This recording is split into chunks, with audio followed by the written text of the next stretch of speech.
ఇప్పుడు సుమతి శతకములోని కొన్ని పద్యములు భావములు తెలుసుకుందాము. ఉపకారికి నుపకారము విపరీతగ కాదు సేయ వివరింపంగా, నపకారికి నుపకారము నెపమెన్నక చేయువాడు నేర్పరి సుమతి. దీని యొక్క భావము, లోకములో ఉపకారం చేసిన వానికి ప్రత్యుపకారం చేయుట సామాన్యమే, విశేషము కాదు. మరి అపకారం చేసిన వానికి కూడా వాని తప్పులు క్షమించి ఉపకారం చేయువాడు ఉత్తముడు అని ఈ పద్యం యొక్క భావము. ఉపమింప మొదలు తీయన కపటము బెడనెడను చెరకు కైవడినేపో, నెపములు వెదకును గడపట కపటపు దుర్జాతి పొందు గజరాసుమతి. దీని యొక్క భావము, దుర్జనుని స్నేహము చెరకు గడ వంటిది. మొదట స్నేహరసముతో తీయగా నుండును, ఆయనను మధ్య మధ్య తీపిని హరించు కనుపుల వంటి దుస్సంఘటనలు ఉండును. చివరకు రసహీనములైన వెన్నుల వలె తప్పులే కనబడును అని భావము ఈ పద్యము. ఎప్పటికెయ్యది ప్రస్తుత మప్పటి మాటలాడి ఎన్యుల మనముల్, నొప్పింపక తానవ్వక తప్పించుక తిరుగువాడే ధన్యుడు సుమతి. ఏ సమయంలో ఏ మాటలాడినా సరిపడునో ఆలోచించి దానికి తగినట్లుగా ఇతరులను బాధించక తాను బాధపడక సమయోచిత చాతుర్యముతో మాటలాడి వ్యవహారమును బహిష్కరించుకొనువాడే వివేకవంతుడు అని భావము.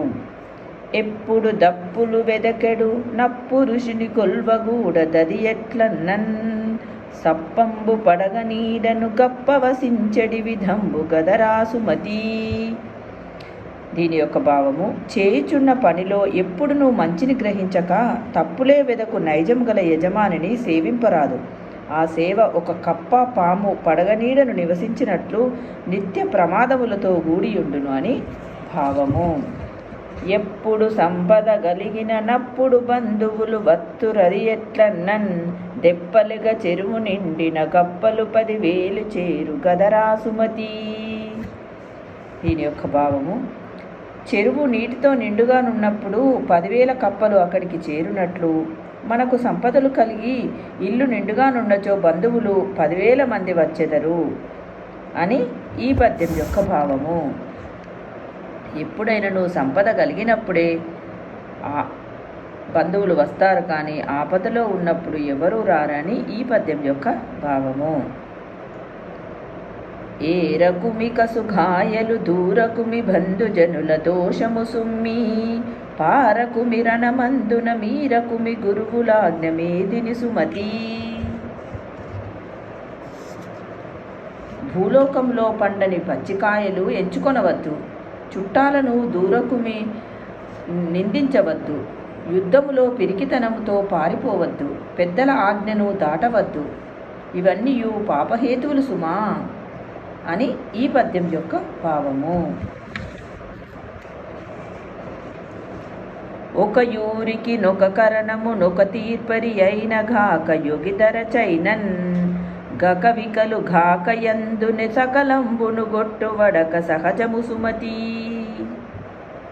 ఒక యూరికి ఒక గ్రామమునకు ఒక కరణము ఒక న్యాయాధిపతి ఉన్నచో బాగుండును, కానీ ఈ క్రమంలో చాలామంది ఉన్నచో అన్ని వ్యవహారములను వెడిసి కొట్టక చెల్లా చెదరై చెడిపోక ఉన్నే సక్రమంగా నుండునా, ఇది లోకమందు సహజమని ఈ పద్యం యొక్క భావము.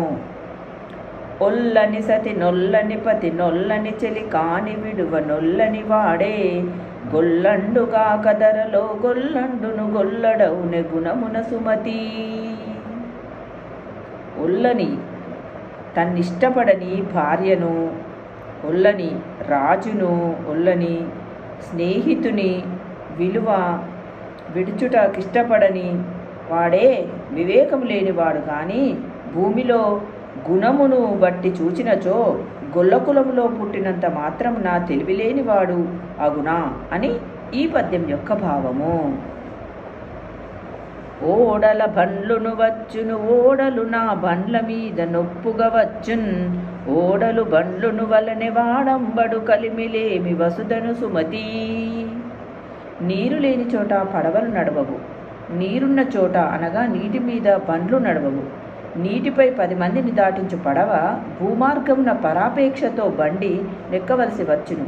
నేలపై 10 మంది నెక్కించుకొని పోవు బండి నీటిపై పరాపేక్ష కలిగి పడవనెక్కవలసి వచ్చును. అట్లే ఐశ్వర్యం కలిగినప్పుడు 10 మందికి పెట్టినవాడు లేమి వచ్చినప్పుడు ఇతరులపై ఆధారపడి నడుచును. ఇది లోక సహజము అని భావము. రేపటి వీడియోలో మరికొన్ని పద్యములతో మళ్ళీ కలుస్తాం.